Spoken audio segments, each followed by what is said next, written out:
आइए तो अब हम लोग क्वेश्चन 2 सॉल्व करते हैं। क्वेश्चन 2 आप जैसे जानते हैं कि ये जो चैनल है न्यू साइंस कोचिंग सेंटर के नाम से चलता है। क्लास 10th है, मैथ का क्वेश्चन डालते हैं सॉल्व करके, एनसीईआरटी का। और एक्सरसाइज हम लोग अब 7.1 से स्टार्ट किए थे और आज हम लोग 7.3 तक पहुंच चुके हैं। तो अब देखिए, 1 नंबर का तो क्वेश्चन हमने बता दिया था कि त्रिभुज का क्षेत्रफल किस प्रकार निकालना है। आज हम लोग पढ़ेंगे कि अगर 2-3 बिंदु दिया हुआ रहे तो वह तीनों संरेख है, इस बात का हम लोग कैसे पता करेंगे। देखिए, मान लेते हैं कि एक बिंदु ए है जिसका नियामक है x1, y1, है ना, और दूसरा बिंदु बी है जिसका नियामक है x2, y2, और तीसरा बिंदु सी है जिसका नियामक है x3, y3। याद रहे 3 बिंदु संरेख होगा, इसका मतलब वो एक सरल रेखा में, एक ही सरल रेखा में स्थित होगा। दैट मीन्स ये ए है और ये बी है, तो ये क्या हो गया सी। तीनों अगर एक ही रेखा में होगा दैट मीन्स ये ट्रायंगल का निर्माण नहीं करेगा। यही लॉजिक से बनता है। 3 बिंदु अगर संरेख है ना, संरेख होने का शर्त, ये टॉपिक आप लिख सकते हैं, या संरेखी होने का शर्त, संरेखी होने का शर्त।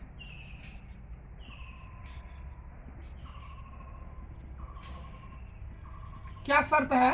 तो माना कि ए पॉइंट है ना, बी दूसरा पॉइंट है, सी तीसरा पॉइंट, तीनों क्या है संरेख है। इसका मतलब देखो, अगर 3 बिंदु संरेख है इसका मतलब वो एक लाइन पर होगा। एक लाइन पर होगा तो क्या ट्रायंगल बनेगा? नहीं। जब ट्रायंगल बनेगा ही नहीं तो ट्रायंगल का जो एरिया होगा, मतलब त्रिभुज का जो क्षेत्रफल होगा वो कितना होगा? 0 होगा। दैट मीन्स इन तीनों बिंदु से बनने वाला त्रिभुज का क्षेत्रफल 0 होगा, जो कि हमने क्वेश्चन नंबर 1 में समझाया था। अर्थात त्रिभुज ए बी सी का जो क्षेत्रफल होगा वह 0 होगा। और त्रिभुज का क्षेत्रफल का शर्त बताए थे 1/2 मोड ऑफ x1, x1 बोले थे तो y2 minus y3 plus x2, x2 तो यहाँ y3 minus y1 plus x3 तो y1 माइनस y2 का मोड इक्वल टू क्या हो जाए? 0। ये त्रिभुज के क्षेत्रफल का फॉर्मूला है। अब 1/2 उधर चले जाएगा तो यहाँ बचेगा आपको x1 y2 minus y3 plus x2 y3 minus y1 plus x3 y1 minus y2 का मोड क्या होगा? 0 होगा।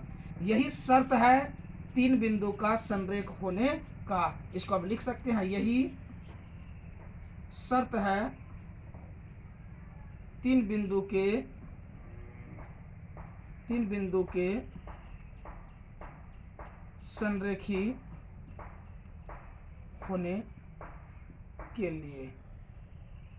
आइए, ये तो आपको हो गया फॉर्मूला, हमने आपको समझाया है ना कि किस प्रकार बनाना है। तो सवाल हमारा क्या है? सवाल हमारा है निम्न में प्रत्येक के का मान ज्ञात कीजिए ताकि बिंदु संरेख हो। तो आइए, क्वेश्चन नंबर पहला क्या है? क्वेश्चन है 7, -2, उसके बाद है 5, -1, उसके बाद है 3, -k। अब अगर हम बात की करें, ये तीनों बिंदु दिया हुआ है और ये तीनों क्या है? संरेख है। तो सबसे पहले हम लोग मानेंगे, माना कि ए हमारा है 7, -2, बी हमारा है 5, 1 और सी हमारा है 3, k।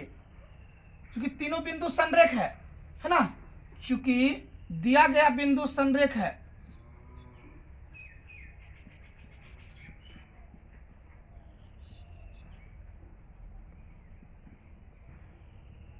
संरेखी है। इसका मतलब क्या हो जाएगा? तो 1/2 इंटू, है ना, 1/2 into x1 y2 minus y3 bracket x2 y3 minus y1 plus x3 y1 minus y2 का मोड इक्वल टू 0 हो जाएगा, है ना। अगर तीनों बिंदु संरेख है अर्थात क्या हो जाएगा कि एरिया ऑफ ट्रायंगल हो जाएगा 0। अब यहाँ देखिए, हमको x1 y1 निकालना है तो आप यहीं पर लिख दीजिए, x1 हो गया 7, y1 हो गया -2, x2 अगर आप लेना है चाहते हैं, है ना, ऐसे कर दीजिए, x1 y1 और x2 हो गया, सॉरी, x2 हो गया 5 और y2 हो गया आपको 1, फिर x3 आपको हो जाएगा 3, y3 अगर आपको हो जाएगा k, है ना। यहाँ दिया गया, चूंकि दिया गया बिंदु संरेखी है, एकदम आसान है।